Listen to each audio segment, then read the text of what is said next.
உள்ளவர்கள் பாக்கியவான்கள், பரலோக ராஜ்யம் அவர்களுடையது.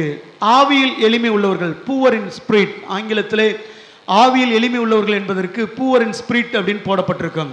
நம்ம எல்லாம் ஆவியில் அப்படின்னு ஆவியில நிரம்பி அந்நிய பாஷை பேசுவதிலும் தையத்தக்கா அப்படின்னு குதிப்பதிலும் தான் அதிக மேன்மை பாராட்டுகிறோம். சிலர் தங்களை ஸ்பிரிச்சுவலாக காட்டிக்கொள்வதிலும் மேன்மை பாராட்டுகிறார்கள். மற்றவர்களை விட நான் அதிகமாக ஆண்டவரை ஆராதிக்கிறேன், பயபக்தியாக இருக்கிறேன் என்பதைத்தான் காட்டுகிறார்கள். ஆனால் இங்கு ஆண்டவர் அந்த ஆவியை குறித்தும் அந்த ஸ்பிரிச்சுவல் லைஃபை குறித்தும் ஆண்டவர் பேசவில்லை. உண்மையான ஸ்பிரிச்சுவல் லைஃப் என்னவென்று சொன்னால், ஆவியில் எளிமை உள்ளவர்கள் என்று என்ன அர்த்தம் என்று சொன்னால், எந்த நிலைமையிலும் எல்லா சூழ்நிலையிலும் கடவுளை சார்ந்து இருக்கக்கூடிய அனுபவம் தான் ஆவியில் எளிமை உள்ளவர்கள். அவர்கள் பரலோக ராஜ்யம் அவர்களுடையது. பிரியமானவர்களே, நான் சொன்னேன், ஆரம்பத்தில் சொன்னேன், ஆதியில் இருந்த அன்பை விட்டு விட்டார்களே. ஒரு காலத்தில் நீங்கள் யோசித்து பாருங்க, நம்மக்கிட்ட ஒன்றும் இல்லாத போது, ஆசீர்வாதங்கள் குறைவாய் இருக்கும் பொழுது, ஆசீர்வாதத்தின் குறைச்சல், வேலை வாய்ப்பு இல்லாத பொழுது, ஏதோ ஒரு சூழ்நிலையில் பண கஷ்டத்தில் தேவைகள் நம் பின்தங்கி இருக்கும் பொழுது, நம்ம ஆண்டவரை எப்படி தேடணும்? அன்னாளை போல அழுது புலம்பி ஜெபித்திருப்போம். எல்லோரும் வருவதற்கு முன்பாக இந்த ஆலயத்திற்குள்ளாக வந்திருப்போம். இன்னைக்கு ஆண்டவர் ஒரு படி, 2 படி, சிலரை 10, 50 படி கூட உயர்த்தி வைத்திருப்பார். இன்று ஆண்டவரை நாம் எப்படி சார்ந்திருக்கிறோம் என்று சொல்லி யோசித்து பாருங்க. வேற யாரையாவது சொன்னால் கோச்சிக்கிறீங்க. எங்கள் சித்தப்பாவே சொல்கிறேன். சித்தப்பா உசிலம்பட்டி சர்ச் மெம்பர். அவர் சர்ச்சுக்கு போகும்போது நான் சர்ச்சுக்கு போனதில்லை. டிகிரி முடிக்கிற வரைக்கும் சர்ச் பக்கமே போனது கிடையாது. அவரை நான் அதிகமாக பார்ப்பேன். உங்களுடைய ஊரில் இந்த வத்தலக்குண்டில் இப்படிப்பட்ட சர்ச் இருப்பதை பார்த்து சில நான் வந்த அன்னைக்கு நான் பொறாமப்பட்டிருக்கேன். வந்த அப்படின்னா 2001. ஏன் அப்படின்னா, எங்கள் ஊரில் சர்ச்சு கிடையாது. உசிலம்பட்டிலேருந்து எலுமலை போகிற வழியில் ஜோதில் நாயக்கன்ற ஒரு சின்ன கிராமம். எங்கள் ஊரில் இருந்தே பஸ் ஸ்டாப்புக்கு வரதுக்கு 1 கிலோமீட்டர் வரும். அங்கே அரமனை இருக்கிறதுனால ஊருக்குள்ளே பஸ்ஸு விட மாட்டாங்க. அதனால் 1 கிலோமீட்டர் நடந்து வந்து 1/4 மணி நேரத்துக்கு ஒரு பஸ்ஸு, அரை மணி நேரத்துக்கு ஒரு பஸ்ஸு தான் இருக்கும். அந்த பேருந்தை பிடித்து 12 கிலோமீட்டர் வந்ததுக்கப்புறம் தான் சர்ச்சுக்கு போக முடியும். ஆனால் இங்கே இருக்கிறவங்கள அநேகருக்கு அப்படி இல்லை. உங்கள் வாசப்படியில் எழுந்து நின்று தடிக்கு விழுந்தால் சிலருக்கு வாசல் சர்ச்சிலேயே கூட விழுகிறதுக்கான வாய்ப்பை ஆண்டவர் தந்திருக்கிறார். அப்படிப்பட்ட ஒரு ஆலயத்தை உங்களுக்கு தந்திருக்கிறார். ஆனால் எங்களுக்கு சர்ச்சுக்கு வரணும் அப்படின்னா குறைஞ்சபட்சம் 12 கிலோமீட்டர் வரணும். 2 மணி நேரத்துக்கு முன்னாடியாவது கிளம்பணும் பஸ்ஸை பிடிக்கணும் அப்படின்னா. அந்த பக்கத்தில் பார்த்துக்குங்க, காலை நேரத்தில் பஸ்ஸில் தொத்திக்கிட்டு டாப்பில் ஏறி தான் வருவாங்க. எங்கள் சித்தப்பாவை பார்ப்பேன், காலையில் 9 மணி சர்வீஸு, 7:30க்கெல்லாம் கிளம்பி பஸ் ஸ்டாப்பில் போய் நிற்பார். 7:30க்கெல்லாம் கிளம்பி போயிடுவார். பிள்ளைகளோடு மனைவியோடு எல்லாரையும் கூப்பிட்டுட்டு போயிடுவார். எனக்கு ஆச்சரியமாக இருக்கேன். ஏன் சித்தப்பா நீங்கள் சீக்கிரமாக போகல அப்படின்னா ஆண்டவர் கோச்சிக்கிடுவாரோ, நீங்கள் தான் போய் சர்ச்சை திறந்து வைப்பீங்களோ அப்படின்லாம் நான் அவரை நிறைய கேலி பண்ணியிருக்கேன், கிண்டல் பண்ணியிருக்கேன். அவர் ஜெபிக்கிற ஜெபமெல்லாம் எனக்கு நிறையா தெரியும். அடிக்கடி சொல்லுவார் அந்த ஜெபத்தை. இன்றைக்கி என்ன ஜெபம் பண்ணீங்க சித்தப்பா அப்படின்னு கேட்டோம்னா ஒவ்வொரு நாள் சொல்லுவார். மானே, நான் எதுக்காக ஜெபம் பண்ணேன் அப்படின்னா, ஆண்டவரே நான் என் பிள்ளைகளை கூட்டுட்டு போகிறதுக்கு ரொம்ப கடினமாக இருக்குது. காலையில் வேலையெல்லாம் முடிச்சுட்டு வந்து காலையில் எழுந்து 7:30க்கெல்லாம் கூட்டுட்டு போகிறதுக்கு ரொம்ப கடினமாக இருக்கேன். ஒரு பைக் வாங்கி கொடுத்தா நல்லா இருக்கு ஆண்டவரே, அதற்கான வருமானத்தை எனக்கு தாருங்க அப்படின்னாரு. ஒரு 2 ஆண்டுகளில் ஆண்டவர் நல்ல வருமானத்தை தந்தார். ஒரு 2 வீலரை ஆண்டவர் கொடுத்தார். இப்போ எங்கள் சித்தப்பா எப்போ போயிருப்பார்னு நினைக்கிறீங்க? கரெக்டாக 9 மணிக்கு போயிடுவார். 4 பேரையும் வச்சு 9 மணிக்கு போயிடுவார். 2 பிள்ளைகள் மனைவியை வைத்து கரெக்டாக 9 மணிக்கு சர்வீஸ் போயிடுவார். அவர் கணக்கு பண்ணிடுவார். இந்த மணிக்கு வண்டி எடுத்தால் இத்தனை மணிக்கு போயிடலாம் அப்படின்ற ஒரு டைமிங்கில் போயிடுவார். பார்த்துங்க. கொஞ்ச நாள் கழித்து அவருடைய ஜெபத்தை கேட்டேன். இப்போ என்ன ஜெபம் பண்ணிக்கிட்டு இருக்கீங்க அப்படின்னா, என்னுடைய பிஸ்னஸில் ஆண்டவர் கொஞ்சம் நல்லா தந்தார் அப்படின்னு சொன்னால், ஒரு கார் இருந்தால் நல்லா இருக்கும். ஏன்னா ஆலயத்துக்கு போகிறதுக்கு கரெக்ட் டயத்துக்கு போகிற மாதிரி இருக்குது. பிள்ளைகள்லாம் பெரிய பிள்ளைகள் ஆகிட்டாங்க, முன்னாடி வச்சு கொண்டு போக முடியல. 4 பிள்ளைகளையும் 2 பிள்ளைகளையும் முன்னாடி வச்சு கொண்டு போக முடியல. ஒரு 4 வீலர் இருந்தால் நல்லா இருக்கும் அப்படின்னு நினைக்கிறேன். அதற்கு பின்பாக நான் ரட்சிக்கப்பட்டு விட்டேன். ஒரு நாள் எங்கள் சித்தப்பா காரை கழுவி கொண்டிருந்தார். காலையில் கழுவிக்கிட்டு இருந்தார். நான் சொன்னேன், நான் சர்ச்சுக்கு கிளம்பி போயிட்டு இருந்தேன். நான் கேட்டேன், என்ன சித்தப்பா இங்கே இருக்கீங்க அப்படின்னா, நேற்று மோனே நார்வேல் வரைக்கும் போனேன், மலையில் ஃபுல்லாக சேர் அடிச்சிருச்சு, அதான் கழுவி சுத்தப்படுத்திட்டு இருக்கேன், நீ போ நான் வரேன் அப்படின்னாரு. இப்போ எப்போ போவார்னு நினைக்கிறீங்க சர்ச்சுக்கு? எங்கள் சர்ச்சில் 2 காணிக்கை, கரெக்டாக 2வது காணிக்கு தான் போவார். மெசேஜ் எல்லாம் முடிஞ்சு. இன்னைக்கு யாரை சார்ந்து இருக்கிறோம்? வசதிகள் இல்லாத போது ஆண்டவரை சார்ந்து நிற்கிறோம், ஒன்றுமில்லாத போது அவருடைய கரத்தை பிடித்துக் கொள்ளுகிறோம். இங்கு ஆவியில் எளிமை என்றால் என்ன தெரியுங்களா? நான் வளர வளர, கிறிஸ்துவுக்குள் வளர வளர, இன்னும் அதிகமாய் கிட்டி சேர்வதற்கும் ஆண்டவரை சார்ந்து வாழ்வதற்கும் நாம் பழகி கொள்ள வேண்டும். இங்கே அநேகர் இருக்கிறீங்க, பிள்ளைகள், சிறு பிள்ளைகள் இருக்கிறீங்க. உங்களுடைய தேவைகளுக்கு யாரை சார்ந்திருப்பீங்க? பெற்றோர்களை சார்ந்திருப்பாங்க. ஒரு காலத்தில் சம்பாதிக்க ஆரம்பிச்சிட்டாங்க, வேலைக்கு போயிட்டாங்க அப்படின்னா அவங்க யாரை சார்ந்திருப்பாங்க? எங்கள் அம்மா என்ன எனக்கா செய்கிறாங்க, நான் சம்பாதிக்கிறேன், எங்கள் அப்பா எனக்கா செய்கிறாரு, நான் சம்பாதிக்கிறேன், எங்கள் அப்பாட்ட எதுக்கு கொடுக்கணும் அப்படின்ற மிதம் மிஞ்சிய எண்ணம், நம்மை குறித்த மேன்மையான எண்ணங்கள் வரும் பொழுது நம்மளுடைய உறவுகள் பிரிவுபடுகிறது. ஆண்டவர் சொல்லுகிறார், ஆவியில் எளிமை உள்ளவர்கள். யாருக்கு பரலோக ராஜ்யம்?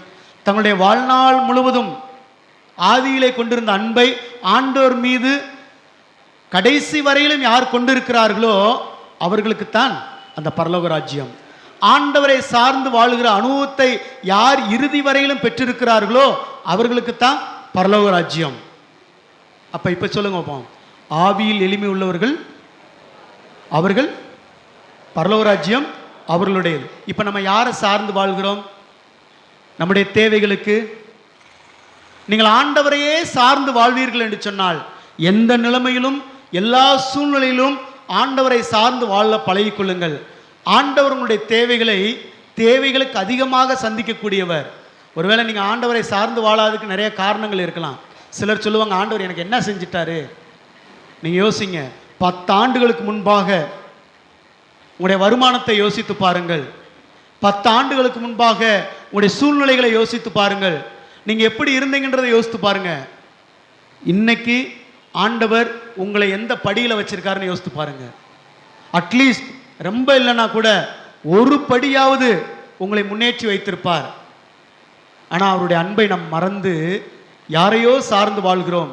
என்னுடைய தேவைகள் இந்த பெரியவரால் சந்திக்கப்படும், இவருடைய ரெக்கமெண்டேஷனால் சந்திக்கப்படும், மனிதர்களை நம்பி அங்கும் இங்கும் ஓடுகிறோம். ஆனால் ஆண்டவரை சார்ந்து இருக்க பழகிக்கொள்ளுங்கள். அதைத்தான் முதல் நாளில் சொன்னேன். மோசே, அவனுக்கு எல்லா அதிகாரமும் கொடுக்கப்பட்ட போது, தன் கையில் கொடுக்கப்பட்ட கோல்னால நீ என்ன செஞ்சுக்கப்பா அப்படின்னாலும் கூட மோசே ஆண்டவர்கிட்ட போய், என் ஜனங்கள் மன்னா கேட்குறாங்க சாமி, இறைச்சி கேட்குறாங்க, தண்ணீர் கேட்குறாங்கன்னு சொல்லி அவர் ஆண்டவரையே சார்ந்து வாழ்ந்தான். தாவீது அரசனாய் மாறின போதும், தன்னுடைய வாழ்வில் மிகப்பெரிய அதிகாரத்தை பெற்ற பொழுதும் அவனை ஏன் ஸ்பெஷல்னு சொல்கிறோம்? தேவனுடைய இருதயத்திற்கு ஏற்றவன் ஏன் சொல்கிறோம்? எப்போ பாருங்க ஆண்டவருடைய சன்னிதானத்தில் வந்து அவனை பற்றி, ஆண்டவரே நான் இப்படிப்பட்டவன், ஆண்டவரே என்னுடைய மாம்ச சிந்தையினால் இப்படி செஞ்சுட்டேன், ஆண்டவரே என்னை யாரும் மேற்கொள்ளக்கூடாது, நீங்கள் என்னை பார்த்து கொள்ளுங்கள். வாழ்நாளின் இறுதி வரையிலும் ஆண்டவரையே சார்ந்து வாழ்ந்தான். பைபிளில் இருக்கிற எல்லாரையும் பாருங்க, ஆண்டவரை சார்ந்து வாழ்ந்தவர்கள் ஒருபோதும் வெட்கப்பட்டு போனதில்லை. ஆனால் நம்ம இன்னைக்கு கொஞ்சம் கூடின உடனே நம்ம யாரை சார்ந்து வாழ்கிறோம் என்கிற சிந்தையை யோசித்து பார்க்க ஆண்டவர் அழைக்கிறார். 2வது வசனம் வாசிங்க. துயரப்படுகிறவர்கள் பாக்கியவான்கள், அவர்கள் ஆறுதல் அடைவார்கள். நான் சொன்னேன், துயரப்படுகிறவர்கள் கேட்கும் பொழுது அவருடைய ஜெபத்தை ஆண்டவர் கேட்பார் என்று சொல்லி. இங்கு சொல்லப்பட்டு இருக்கிற வார்த்தை துயரப்படுதல்னா என்ன அர்த்தம்? கவலையோடு இருக்கிறதா? எப்பயும் ஆண்டவருடைய சமூகத்தில் வந்து கவலைகளை வேதனைகளை தெரிவிக்கிறதா? அப்படின்லாம் இல்லைங்க. நம்ம நினைக்கிற மாதிரி அப்படி இல்லை. ஆண்டவர் நிச்சயம் நம்முடைய வேதனைகளை நீக்கக்கூடியவர் தான்.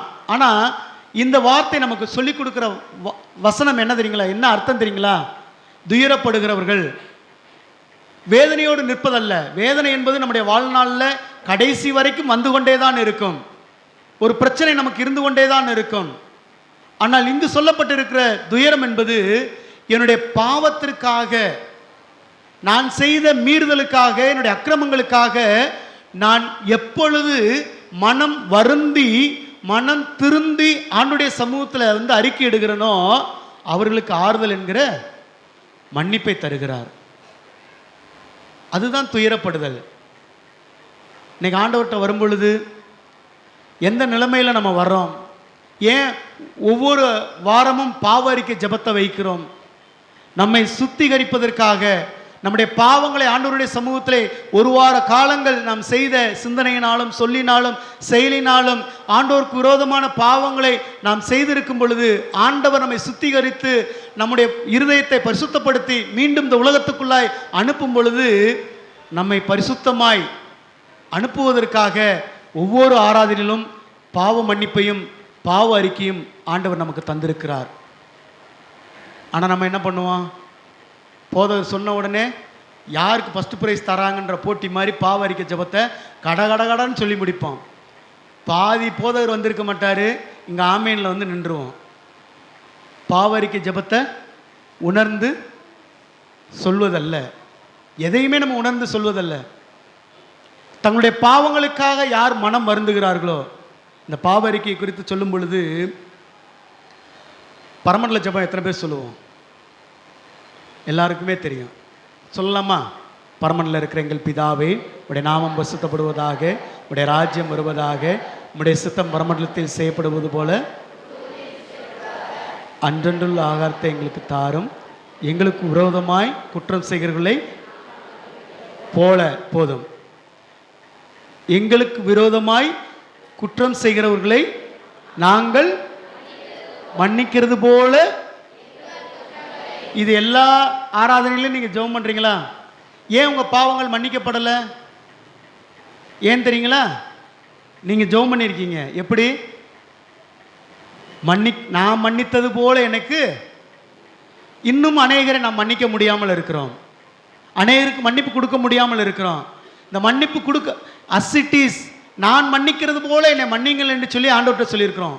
கிறிஸ்து உங்களுக்கு மன்னித்தது போல நீங்களும் ஒருவரை ஒருவர், நீங்கள் இந்த பூலோகத்தில் எவர்களை மன்னிக்கிறீர்களோ உங்களுடைய மன்னிப்பு போல ஆண்டவரும் உங்களுக்கு மன்னிக்கிறார் என்பதையும் பவுல் திரும்பவும் சொல்லியிருக்கிறார். பரமண்டல ஜபத்திலையும் சொல்லியிருக்கிறார், பவுலும் நமக்கு சொல்லி கொடுத்திருக்கிறார். நீங்கள் மன்னிப்பது போல, நீங்கள் எப்படி மன்னித்திருக்கிறீர்களோ அப்படி ஆண்டவர் உங்களுக்கு மன்னிக்கிறார் என்று சொல்லி. இன்னைக்கு யோசித்து பாருங்க, நீங்கள் உங்களுக்கு விரோதமாய் செய்தவர்களுக்கு எப்படி நீங்கள் மன்னித்திருக்கிறீர்கள்? எதிரியை விட்டுருங்க. இன்னைக்கு சொந்த தாய் தகப்பனை மன்னிக்க முடியல, சொந்த பிள்ளைகளை மன்னிக்க முடியல, சொந்த சகோதரர்களை மன்னிக்க முடியல. சில நேரங்களில் நம்ம சொல்லுவோம் மனசுக்குள்ள, போதர்கிட்டே சொல்லுவோம், ஊழியக்காரங்கிட்டே சொல்லுவோம், ஐயா நீங்கள் யாரை வேணாலும் மன்னிக்க சொல்லுங்கயா, இந்த தெருவில் போகிற அதை கூட மன்னிக்க சொல்லுங்கயா, ஆனால் இவனை மட்டும் மன்னிக்க சொல்லாதீங்க. அது யாரா இருக்குன்னு தெரியுங்களா? இரத்த சொந்தம், கூட பிறந்த சகோதரியாக இருக்கும், கூட பிறந்த சகோதரனாக இருக்கும். இன்னைக்கு நம்மளால் மன்னிக்க முடியலை. அதுதான் கிறிஸ்தவ வாழ்வா? அந்த வாழ்க்கையை தான் நம்ம வளர்ந்து கொண்டு இருக்கிறோமா? இன்னைக்கு ஏன் கிறிஸ்துவுக்குள்ளாக அநேகர் கூட்டி சேர்க்கப்படவில்லை என்று சொன்னால், இன்னைக்கு நமக்குள்ள இருக்கிற பிரச்சனைகள் நம்மை சுற்றிலும் இருக்கிற இல்லங்களுக்கு தெரிகிறது. என்னப்பா அவங்க கிறிஸ்தவங்கன்றாங்க, அவங்களே இப்படி பண்ணுறாங்களே. பொதுவாக நீங்கள் பார்த்தீங்க அப்படின்னு சொன்னால் ஒரு ஸ்டேட்மெண்ட் இருக்குது. நீங்கள் ஒரு டீ கடையில் நின்று அல்லது ஒரு பொது இடங்களில் நின்று ஒரு செயலை செய்யுங்க, ஒரு தவறான செயலை செய்யுங்க, ஒரு பொய் பேசுங்க அல்லது தவறான செயலை செய்யுங்க. அங்கே இருக்கிறவங்க சுற்றி இருக்கிறவங்க என்ன சொல்லுவாங்க தெரியுங்களா? ஒரு 3 நபர்கள் இருக்கிறான்னு வைத்துக்கொள்ளுங்கள், ஒரு இஸ்லாம் சமயத்தை சார்ந்தவர் வைத்துக்கொள்ளுங்கள். அவங்க ஏதாவது தப்பு பண்ணிட்டாங்கன்னா அவங்கள்ட்ட போய் யாரும் சொல்ல மாட்டாங்க, என்னங்க ஒரு இஸ்லாமியராக இருந்து நீங்கள் இப்படி ஒரு தவறு செஞ்சுருக்கீங்களே, இப்படி ஒரு பேசுகிறீங்களே, இப்படி பேசியிருக்கீங்களே அப்படின்னு யாரும் சொல்ல மாட்டாங்க. ஒரு இந்துவாக இருக்கிற ஒரு நண்பர்கிட்ட போய் அவங்க தவறு செஞ்சுட்டாங்க, ஏதோ தம் அடிச்சிட்டாங்க, ஏதோ பண்ணிட்டாங்கன்னா, என்ன ஒரு இந்து சகோதரா இருந்து இப்படி பண்ணிட்டீங்களே அப்படின்னு யாரும் சொல்ல மாட்டாங்க. ஆனால் நீங்கள் செஞ்சு பாருங்கள், நான் செஞ்சு பாருங்கள், என்ன சொல்லுவாங்க? ஒரு கிறிஸ்தவர்களாக இருந்து நீங்களே இப்படி பேசலாமா? 12லாம் நான் 12th படிக்கும்போது கிறிஸ்டியன் சொல்லிக்கிறதுக்கே ரொம்ப வெக்கப்படுவேன். காரணம் என்ன அப்படின்னா, திடீர்னு பைபிள் அங்கேருந்து ஒரு கிறிஸ்டியன் டீச்சர் இருந்தாங்க, சாந்தா டீச்சர்னு சொல்லி, ஏஹெச்எம், அவங்களுக்கு எங்களுக்கு சுவாலஜி எடுப்பாங்க. திடீர்னு வந்து பைபிளை பற்றியே தான் கேள்வி கேட்பாங்க. பார்த்துங்க, அவங்க எப்படி கேட்பாங்கன்னா, முதல் ஆரம்பிக்கும் போது யாரா கிறிஸ்டியன் இருக்கான்னு கேட்பாங்க. அதில் ஒரே ஒருத்தன் தான், இன்னொருத்தன் ஒரு ஹிந்துலேருந்து ரசிக்கப்பட்ட ஒருத்தங்க, அவங்களுக்கு நல்லா பைபிள் தெரியும், எனக்கு சுத்தமாகவே தெரியாது. இதற்காகவே நான் கிறிஸ்டியன் சொல்லிக்கிறதுக்கு ரொம்ப வெக்கப்படுவேன். ஏதாவது பேசிட்டா போதும் என் பக்கத்தில் இருக்கெல்லாம் சொல்லுவாங்க, நீ எல்லாம் ஒரு கிறிஸ்டியனாடா, இப்படியே தான் சொல்லுவாங்க. ஏன்னா கிறிஸ்தவர்கள்ட்ட ஏதோ ஒரு எதிர்பார்ப்பு, ஏதோ நற்பண்பு, ஏதோ ஒன்று உண்டு என்று சொல்லி இந்த சமூகம் இன்றும் நம்மிடத்தில் எதிர்பார்க்கிறது. அந்த எதிர்பார்ப்பை பூர்த்தி செய்கிறோமா? இந்த லெந்து காலங்களில் ஆண்டவர் நம்மை உணர்ந்து பார்க்கும்படியாய் அழைக்கிறார். யோசித்து பாருங்க, இந்த சமூகத்தினுடைய எதிர்பார்ப்பை நம்ம பூர்த்தி செய்கிறோமா? நம்ம பணி செய்கிற இடங்களில் நம்முடைய மன்னிப்பு எப்படி இருக்கிறது? அவங்க பரவாயில்லைங்க, கிறிஸ்தவர்கள் பாருங்க அமைதியாக போயிடுறாங்க அப்படின்னு நம்மளை சொல்லணும். இவங்க கிட்ட வந்து உட்காந்து பேசினா மனசுக்கு ஆறுதலாக இருக்குன்னு நம்மகிட்ட சொல்லணும். ஒரு மனிதர் துன்பத்தோடும் வேதனையோடும் ஏதோ ஒரு பிரச்சனையோடும் குழப்பத்தோடு இருக்கும் பொழுது ஒரு நம்பரை எடுத்து பார்த்தா இவங்களுக்கு அடிக்கணும், இவங்களுக்கு ஃபோன் அடித்து இவங்ககிட்ட பேசணும், இவங்ககிட்ட பேசினா நல்லா இருக்குன்னு சொல்லணும். அதுதான் என்னுடைய கிறிஸ்தவ பண்புகள். இதெல்லாம் பேசிக். ஆண்டவரையே சார்ந்து வாழ்வது, ஆண்டவரிடத்தில் நம்முடைய பாவங்களை மனம் வருந்தி மனம் திருந்தி ஒப்பு கொடுத்து ஆண்டவர் நம்மை மன்னித்தது போல மற்றவர்களை மன்னிப்பது என்பது பேசிக். இந்த அடிப்படை சித்தாந்தத்தை நம்மளால் கையாள முடியலை அப்படின்னு சொன்னால் நம்முடைய கிறிஸ்தவ வாழ்க்கை வாழ்வது வீண். இயேசு கிறிஸ்து இங்கு சொன்னது மட்டுமல்ல, இறுதி வரையிலும் அதை செய்து காண்பித்தார். அவர் எல்லோரையும் மன்னித்தார். பார்க்கிறோம், காரி துப்புனவனையும் மன்னித்தார், எட்டி உதைத்தவனையும் மன்னித்தார், கன்னத்தில் அரைந்தவனையும் மன்னித்தார், அவமானப்படுத்தவனையும் மன்னித்தார், மறுதளித்தவனையும் மன்னித்தார். ஏன்? தான் கூடயே தான் யாரு கூட ட்ராவல் பண்ணார்? யூதாஸ் கூட ட்ராவல் பண்ணார். அவருக்கு தெரியுமா? தெரியும், ஆரம்பத்திலிருந்தே இந்த யூதாஸ் யாருன்றது தெரியும். ஆனாலும் அவர் அவனை மன்னித்து என்றாவது ஒரு நாள் திருந்தி விட மாட்டாரா என்ற எண்ணத்தோடு கூட தான் அவனோடு கூட பயணித்தார். கிறிஸ்து சொன்னது மட்டுமல்ல, செய்து காண்பித்தார். இன்று கிறிஸ்தவர்கள் நம்முடைய சொல்லிலும் செயலிலும் இந்த அடிப்படை சித்தாந்தத்தை நம்முடைய வாழ்வியலாக்கி கொள்வதற்காக ஆண்டவர் நம்மை அழைக்கிறார். மூன்றாவதாக வாசியுங்கள். சாந்த குணமுள்ளவர்கள் பாக்கியவான்கள், அவர்கள் பூமியை சுதந்திரித்துக் கொள்வார். சாந்த குணமுள்ளவர்கள்னா என்ன அர்த்தம்? சாந்தம்னா அமைதியாக இருக்கிறதா? அப்படியா? பைபிளில் ரெண்டு பேருக்கு தான் சாந்த குணமுள்ளவர்கள் போடப்பட்டிருக்கு. யாருக்கு தெரியுங்களா? மோசேக்கு, அப்புறம் இயேசு கிறிஸ்துவுக்கு. இந்த ரெண்டு பேருமே நீங்கள் சாந்த குணமுள்ளவர்களா? மோசே தன் இனத்தான் ஒருவனை தவறாக சொல்லிவிட்டானே என்பதற்காக வெட்டி புதைத்து வனாந்தரத்தில் போய் 40 வருஷம் வாழ்ந்திருக்கான். அப்படிப்பட்டவன் தான் மோசே. மோசே சீனாய் மலையிலிருந்து 40 நாள் உபவாசம் இருந்து கீழே இறங்கி வரும்பொழுது இந்த ஜனங்கள் வேறொரு காரியத்தை செய்தது நிமித்தமாய் கோவப்பட்டு கையில் இருந்ததை அடித்து உடைத்தான், கற்பலைகளை உடைத்தான். அவ்வளோ கோபக்காரன். இயேசு கிறிஸ்து தன் ஆலயத்தில் வந்து வியாபார ஸ்தலமாய் இந்த யூதர்களும் வேதபாரர்களும் செய்கிறார்களே என்ற கோபத்தோடு கூட சாட்டை எடுத்து கடும் கோபம் கொண்டு அடித்து விரட்டினார். ஆனால் 2 பேருக்கும் எப்படி போடப்பட்டிருக்கு? அவங்க அமைதியானவங்களா? அவர் அதிகாரமுள்ளவர்களாய் பிரசங்கித்தார் போடப்பட்டிருக்குது. அந்த அதிகாரம்னா என்னதுங்களா?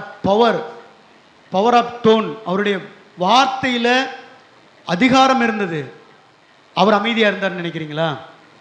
ஏன் சாந்த குணமுள்ளவர்கள் போடப்பட்டிருக்கு? சாந்த குணமுள்ளவர்கள் என்ற அர்த்தம் என்ன அப்படின்னா, கண்ட்ரோல் மை ஸ்பிரிட் அப்படின்னு அர்த்தம். எனக்குள்ளாய் எழுகிற உணர்வுகளை கட்டுப்படுத்தக்கூடிய ஆற்றல் யாரிடத்தில் இருக்கிறதோ அவர்கள் தான் சாந்த குணம் உள்ளவர்கள். இந்த 3 பேரை பற்றி சொன்னேன் பார்த்தீங்களா? அவங்களுக்கு ஆசபாசைகள் இல்லாமல் இருந்திருக்குமா? கோபம் இல்லாமல் இருந்திருக்குமா? அவர்களுக்குள்ளாய் எழுகிற கோபங்களை எல்லாம் அவர்கள் கட்டுப்படுத்த பழகி கொண்டார்கள். இன்னைக்கு ஆண்டவர் கிறிஸ்தவர்களுக்கு கொடுக்க வேண்டிய அல்லது இருக்க வேண்டிய ஆசீர்வாதமான பண்பு என்ன தெரியுங்களா? இந்த சாந்த குணம். எனக்குள்ளாய் எழுகிற கோபங்களை, எனக்குள்ளாய் எழுகிற எல்லா உணர்வுகளையும் ஆசை பாசைகளையும் கட்டுப்படுத்தி கொள்வது தான் சாந்த குணம். மோசே ஏன் சாந்த குணம் உள்ளவர் சொல்கிறாங்க தெரியுங்களா? மோசே ஏன் சொல்கிறாங்க அப்படின்னா, மோசே வழிநடத்தி வந்த ஜனங்கள் 6 லட்சம் புருஷர்கள், கணக்கின்படி 24 லட்சம் பேர். சும்மா நான் சொல்கிறேன், ஒரு ஆளுக்கு ஒரு மனைவியும் 2 பிள்ளைகள் இருந்தாங்க. இந்த 6 லட்சம் புருஷர்கள் செங்கடலை கடந்து பார்வோனோட 10 வாதைகளை கொடுத்து செங்கடலை கடந்து வனாந்தரத்தில் வராங்க. இந்த ஜனங்கள் வரும்பொழுது ஒன்று கேட்குறாங்க, என்ன எங்களை வந்து சாகடிக்கவா கூட்டு வந்திருக்கிற? நாங்கள் எகிப்தில் எப்படி இருந்தோம் தெரியுமா அப்படின்னு சொன்னாங்க. இந்த இடத்துல மோசையின் இடத்துல உங்களை வைத்து பாருங்கள், மோசையாக உங்களை வைத்து பாருங்கள். உங்களிடத்தில் கேட்குற இந்த கூட்டத்தை அவன் கேள்வியை வைத்து பாருங்க. என்கிட்ட கேட்டு தான் நான் என்ன சொல்லி, நான் வச்சு நீங்கள் கூட நல்லவங்களா இருப்பீங்கன்னு வச்சுங்க, என்கிட்ட கேட்டு தான் நான் என்ன சொல்லுவேன் தெரியுங்களா? டே, நீ எகிப்தில் எப்படி இருந்த தெரியுமா? கொம்மட்டிக்காயும் கசப்பான கீரைகளையும் ஒருவேளை சாப்பிட்றது கூட வக்கு இல்லாமல் இருந்த. நீ அங்கே சாப்பிடவே வக்கு இல்லாமல் இருந்த நாளில் நான் அங்கே எப்படி இருந்தேன் தெரியுமா? அரமனையில் ராஜபோக உணவை சாப்பிட்டுட்டு இருந்தேன். உனக்காகத்தாண்ட நான் வெட்டிட்டு இன்னைக்கு வனாந்தரத்தில் வந்து இந்த வனாந்தர வாழ்க்கையை வாழ்ந்துட்டு இருக்கேன் அப்படின்னு நான் சொல்லியிருப்பேன். பழைய மோசையாக இருந்திருந்தா மோசை அப்படி தான் சொல்லியிருந்திருப்பார். ஆனால் மோசை என்ன பண்ணார் தெரியுங்களா? ஒரு நேரத்திற்கு உணவு எவ்வளோ தேவைங்களா? சாதாரணமாக இந்த 24 லட்சம் பேருக்கு ஒரு 5 குட்ஸ் ட்ரெயின் நிறையா தேவையாம். அதே மாதிரி ஒரு நேரத்துக்கு தண்ணி கொடுக்கணும் அப்படின்னா ஒரு 5 குட்ஸ் ட்ரெயின் நிறையா இந்த ஜனங்களுக்கு தேவையாம். இதெல்லாம் பார்த்து பார்த்து தேவதூதர்கள் சாப்பிடுற மன்னாவை கொடுத்து கொண்டு அவர்களை வழிநடத்தி வரும்பொழுது அவங்ககிட்ட போய் முறுமுறுக்கிறாங்க. எங்களை என்ன அங்கே கல்லறை இல்லைன்னு சொல்லி குழி இல்லைன்னு சொல்லி வனாந்தரத்தில் தோண்டி புதைக்க வரையா அப்படின்னு. ஆனால் மோசே தனக்குள்ளாய் எழுந்த கோபத்தை அடக்கி கொண்டு கட்டுப்படுத்தி கொண்டு ஆண்டவர்கிட்ட போய் சொன்னான், ஆண்டவரே, என் ஜனங்கள் இறைச்சி கேட்குறாங்க சாமி, என் ஜனங்கள் நான்வெஜ் கேட்குறாங்க, கொடுங்க ஆண்டவரே என்று சொல்லி ஆண்டவரை சார்ந்து தனக்குள்ளாய் ஏற்பட்ட எல்லா உணர்வுகளையும் கட்டுப்படுத்தி கொண்டு ஆண்டவர்கிட்ட போய் கேட்டான். ஆண்டவர் செய்தார். இன்னைக்கு எது சாந்த குணம்? நமக்குள்ளாகும் சில நேரங்களில் கோபங்கள் எழும், சில விதமான உணர்வுகள் ஆசைகள் எழும். பிள்ளைகளுக்கு, வாலிப பிள்ளைகளுக்கு அந்தந்த காலங்களில் ஏற்படுகிற உணர்வுகள் நிமித்தமாய் ஆசைகள் எழக்கூடும். எவளொருவள் தனக்குள்ளாய் ஏற்படுகிற ஆசைகளையும் உணர்வுகளையும் கோபங்களையும் கட்டுப்படுத்த பழகி கொள்கிறார்களோ அவர்களே உலகின் தலை சிறந்த சாந்த குணமுள்ளவர்கள், அவர்களே ஆசிர்வதிக்கப்பட்டவர்கள் என்று சொல்லி வேதம் சொல்லுகிறது. அவர்களுக்கு ஆண்டவர் கொடுக்கிற ஆசீர்வாதம் என்ன தெரியுங்களா? பூமியை அப்படின்னு என்ன அர்த்தம்? ஒரு கிரவுண்டு நிலம் வாங்கி போட்டுருவாங்கன்னு அர்த்தமா? இடம் கிடைக்குமா? இல்லை. தனக்கு எதிரானவர்களையும் தனக்கு நண்பர்களாக மாற்றிக்கொள்வார்கள். ஒருவர் நமக்கு எதிராக சில காரியங்களை பேசும் பொழுது, எதிராக சில செயல்களை நமக்கு செய்யும் பொழுது, கிறிஸ்து கற்பித்தபடி சாந்த குணமுள்ளவர்களாய் நமக்கு ஏற்படுகிற உணர்வுகளையும் கோபங்களையும் அடக்கி கொண்டு அவர்களுக்கு முன்பாக அன்பாக பேசுகிறோம் அல்லவா? அந்த சாந்த குணம் பின்னாட்களில் நமக்கு எதிராய் நின்றவர்களை கூட நமக்கு சாதகமாக நிற்க வைக்கும். அவர்கள்தான் பூமியை சுதந்தரித்துக் கொள்வார்கள். அந்த ஆசீர்வாதத்தை நமக்கு தந்திருக்கிறார். மாவீரன் நெப்போலியன் பெரிய போரை முடித்துட்டு ஒரு புல்வெளியில் உட்கார்ந்து தன்னுடைய படை வீரர்களோடு பேசி கொண்டிருந்தார். ஒரு கேள்வி கேட்டார், யார் மாவீரன் அப்படின்னு சொல்லி கேட்டார். ஒவ்வொருத்தரும் ஒரு பதில் சொன்னாங்க. ஒரு சிலர் சொன்னாங்க, ஒரு படைக்குள்ளாய் புகுந்து ஒருவனால் ஒரு 100 பேரை வெட்டி வீழ்த்த முடியும் என்று சொன்னால் அவன்தான் மாவீரன் என்று சொன்னார்கள். ஒரு சிலர் சொன்னார்கள், ஒரு படைக்குள்ளாக புகுந்து அந்த படையை குலைத்து போடுகிற அளவுக்கு எவனொருவன் செயல் செய்கிறானோ அவன்தான் மாவீரன் என்று சொன்னார்கள். நம்மளை மாதிரி ஒருத்தன் எந்திரிச்சு மாவீரன்னா யார் தெரியுமாங்கய்யா, நீங்கள் தான் மாவீரன் அப்படின்னா, உட்கார்றா அப்படின்னு சொல்லி தலையில் தட்டி அவனை உட்கார வச்சிட்டாரு மாவீரன். நெப்போலியன் சொன்னார், யார் மாவீரன் தெரியுமா? உனக்குள்ளாய் எழுகிற ஆசையும் உனக்குள்ளாய் எழுகிற உணர்வுகளையும் உன்னால் கட்டுப்படுத்த முடியும் என்று சொன்னால், உன்னால் அதை அடக்கி கொள்ள முடியும் என்று சொன்னால் நீயே மாவீரன். நீதான் பின் நாட்களில் உலகத்தை உன் பக்கமாய் சுதந்திரித்துக் கொள்ள முடியும் என்று சொன்னாராம். பிரியமானவர்களே, நமக்கு எதிரானவர்களையும் நமக்கு எதிராய் நிற்பவர்களையும் நமக்கு எதிராய் விமர்சிப்பவர்களுக்கு முன்பாகவும் நமக்கு ஏற்படுகிற கோபங்கள், நமக்கு வருகிற ஆத்திரங்கள், நமக்குள்ளாய் வருகிற உணர்வுகள் எல்லாவற்றையும் நாம் கட்டுப்படுத்த பழகி கொண்டோம் என்று சொன்னால் பின் நாட்களில் அவர்களை நமக்கு சொந்தமாக்கி கொள்வோம். அதைத்தான் ஆண்டவர் செய்தார். காரி துப்பினவன், கடிந்து கொண்டவன் எல்லோரையும் மன்னித்தார். தன்னை காயப்படுத்தினவன், அவமானப்படுத்தினவன் எல்லோரையும் மன்னித்தான்.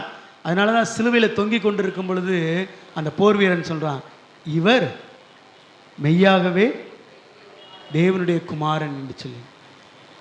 பிரியமானவர்களே, அந்த பண்புகளை கிறிஸ்தவம் வளர்த்து கொள்வதற்கு அடிப்படை சித்தாந்தமாய் நமக்கு தந்திருக்கிறது. 3 காரியங்களை ஆண்டவர் நமக்கு கற்றுக் கொடுத்திருக்கிறார். இன்னும் ஒன்று சொல்லிடலான்னு நினைக்கிறேன், நேரம் இருக்குது. அதன் பின்பாக இன்னொரு நாள் நான் மீதி காரியங்களை சொல்லுகிறேன். ஆவியிலே எளிமை உள்ளவர்கள் எந்த நிலைமையிலும் எப்பொழுதும் ஆண்டவரையே சார்ந்து வாழ வேண்டும் என்று சொல்லி ஆண்டவர் நமக்கு கற்றுத் தந்திருக்கிறார். 2வதாக, நம்முடைய பாவங்களுக்காக மனம் வருந்தி மனம் திருந்தி ஆண்டவரிடத்திலே நம்முடைய பாவங்களை அறிக்கையிடும் பொழுது, துயரப்படும் பொழுது, நம்முடைய செய்த பாவங்களுக்காக ஐயோ ஆண்டவரை நான் இப்படி செய்து விட்டேனே என்று சொல்லி வேதனைப்படும் பொழுது ஆண்டவர் மன்னிப்பு என்கிற ஆறுதலை நமக்கு தருகிறார். எந்த நிலைமையிலும் நமக்கு எதிராக நிற்கிற எதிரான சூழ்நிலைகளிலும் நமக்கு எதிரானவர்கள் மத்தியிலும் நமக்கு ஏற்படுகிற கோபங்களை அடக்கி கொள்ளும் பொழுது, ஆசைகளை உணர்வுகளை கட்டுப்படுத்தி கொள்ளும் பொழுது கர்த்தர் நமக்கு எதிரானவர்களையும் நமக்கு சுதந்திரமாய் நமக்கு சொந்தமாக மாற்றிக்கொள்வதற்கு ஆண்டவர் ஆசீர்வாதத்தை தருகிறார். 4வதாக வாசியுங்கள். நீதியின் மேல் பசிதாகம் உள்ளவர்கள் பாக்கியவான்கள். நீதின்னு என்னது? ஆண்டவர் முதல்ல வாசிக்க கேட்ட வேத பகுதியில் முதல் வசனம் நமக்கு அதை தான் கற்றுக் கொடுக்குது. நீதி செய்வதற்காகவே ஆண்டவர் நம்மை அழைத்திருக்கிறார். நீதினா என்னது? நடுநிலையாக நிற்பதா? நான் நீதி செய்கிறேன் அப்படின்னா நடுநிலையில் நிற்கிறதா? இந்த பக்கம் நின்றுட்டு நான் உங்களுக்காகவும் பேச மாட்டேங்க, நான் உங்களுக்குமாக பேச மாட்டேன், நான் நடுவர் அப்படின்னு சொல்லிக்கிறதா? நீதி அப்படின்றது இயேசு கிறிஸ்து கற்றுக் கொடுத்த நீதி அதுவல்ல. பாதிக்கப்படுகிறவர்களுடைய பக்கமாய் நின்று அவர்களுக்காய் பரிந்து பேசுவது தான் நீதி செய்தல். இந்த நீதி அப்படின்னா என்ன? அதில் போடப்படுது, நீதியின் மேல் பசிதாகம் உள்ளவர்கள். ஒரு நாள் இல்லை, 2 நாள் இல்லை, பசியும் தாகமும் ஒரு முறை அடங்கும், மறுமுறை வந்துவிடும், திரும்ப திரும்ப நமக்கு வரும். அதுபோல தான் இந்த நீதி அப்படின்றது. உண்மை என்பது ஒரு நாள் அல்ல, 2 நாள் செயல் அல்ல, நம்முடைய வாழ்வியலாக இருக்க வேண்டும், நம்ம செய்கிற செயல்களில் இருக்க வேண்டும். முன்பெல்லாம் நீங்கள் பார்த்தீங்க அப்படின்னா எங்கள் ஊரில் உசிலம்பட்டியில் நீங்கள் வந்து பார்த்தீங்கன்னா பஸ் ஸ்டாண்டில் கடலை வேறு எந்த பொருளை அளந்து போட்டாலும் இந்த படி வச்சுருப்பாங்க, ஒரு படி மரக்கால் அப்படின்னு வச்சுருப்பாங்க. அளந்து சிந்த சிந்த போடுவாங்க, போட்டுட்டு ஒரு கையை எடுத்து ஒரு கையள்ளி உள்ளே போடுவாங்க. இன்னைக்கு தராசு எப்படி ஆயிடுச்சு தெரியுங்களா? அப்படி எடுத்துட்டு மட்டமாக தட்டுவாங்க. அப்படியே நீங்கள் முன்னாடி பால் ஊற்றுறவங்களை பாருங்கள், இப்படி வச்சு சட்டிக்குள்ள ஊற்றி பால் பொங்க ஒழுகுனதுக்கப்புறமும் கொஞ்சம் எடுத்து ஊற்றுவாங்க. இன்றைக்கி அப்படி இல்லை. நீதி எல்லாருக்குமே சமமாக தான் இருக்குது. அந்த சீனி போடுற தெராசு இருக்குது பார்த்தீங்களா, அந்த இன்னைக்கு ஃபுல்லாக எலக்ட்ரிக் தெராசு வந்துருச்சு. அது மெஷர்மெண்ட் வந்ததுக்கப்புறம் அதில் வைக்கும் பொழுது 1 கிலோவுக்கு அந்த ஒரு 5 கிராம் தாண்டினா கூட எடுத்துருவாங்க. அவ்வளோதான் நம்முடைய நீதி, அவ்வளோதான் இன்னைக்கு இருக்குது. பாதிக்கப்படுகிறவர்களுக்காக, யாரோ ஒருவருக்காக, அவர்களுடைய தேவைகளுக்காக அவர்களுடைய பக்கமாய் நின்று பேசுவது தான் நீதி. இன்றைக்கி நம்ம எப்படி நிற்கிறோம்? நம்ம எப்படிப்பட்ட நீதியை வழங்குகிறோம்? ரெட் ஹேண்டடாக ஒரு பெண்ணை பிடித்து கொண்டு வந்து இயேசு கிறிஸ்துவிட்ட கொண்டு வந்துட்டாங்க. இயேசு கிறிஸ்து அமைதியாக இருக்கிறார். நீதியின்படி அவர் செய்யணும் அப்படின்னா என்ன செஞ்சிருக்கணும்? அந்த பெண்ணை கல்லெறிந்து கொல்லப்பட்டிருக்கணும். ஆண்டவர் அழகாக சொல்கிறார். ஆண்டவர் இன்றும் அப்படிப்பட்ட பெண்கள் பக்கமாய், பாதிக்கப்படுகிற பெண்கள் பக்கமாய் ஆண்டவர் நிற்கிறார். எப்படி தெரியுங்களா? எல்லாரும் கேட்டாங்க, ஆனால் ஆண்டவர் சொன்னார், உங்களில் யார் ஒருவன் பாவம் செய்யாதவனோ, இந்த தப்பை யார் செய்யலையோ முதல்ல அவன் என்ன பண்ண, கல்லெடுத்து. யார் பக்கமாக நின்றாங்க? இயேசு கிறிஸ்து. பாதிக்கப்பட்ட, ஒருவேளை அந்த இடத்துல அந்த யூதர்கள், வேதபாரர்கள், பரிசேயர்கள், சதுசேயர்கள் எதிர்பார்ப்ப தீர்ப்பை இயேசு கிறிஸ்து அளித்திருப்பார் என்று சொன்னால் இயேசு கிறிஸ்துக்கு இந்த மரண தண்டனை வந்திருக்குமா என்னன்னு தெரியாது, சிலுவையில் அழியப்பட்டிருப்பாரா என்னன்னு தெரியாது. ஆனால் அப்படி சாதகமாய், தனக்கு சாதகமாய் மாற்றிக்கொள்வதற்காக செய்யலை. ஆண்டவர் பாதிக்கப்பட்டவர்கள் பக்கமாய் நின்றார். இன்னைக்கும் ஆண்டவர் அதைத்தான் நம்மக்கிட்ட விரும்புகிறார்.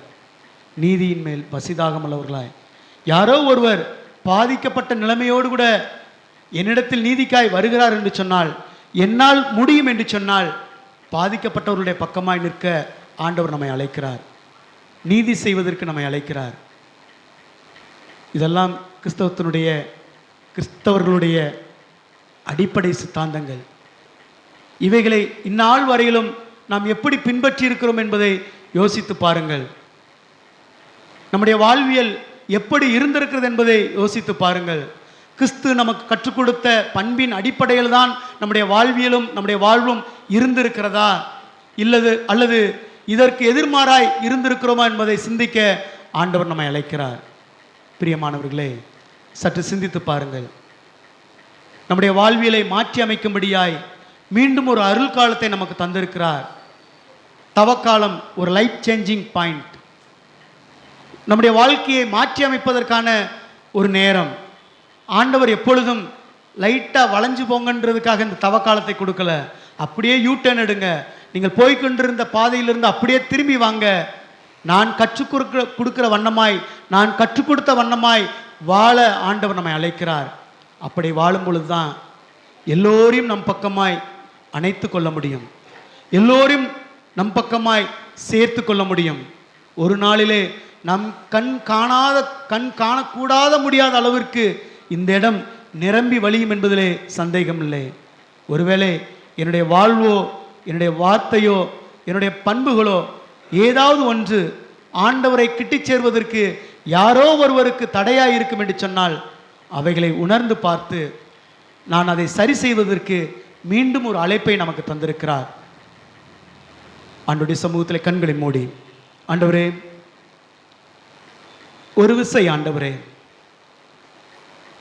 நீர் தந்த இந்த வாய்ப்புக்காக உங்களுக்கு நன்றி சாமி. எல்லா நிலைகளிலும்,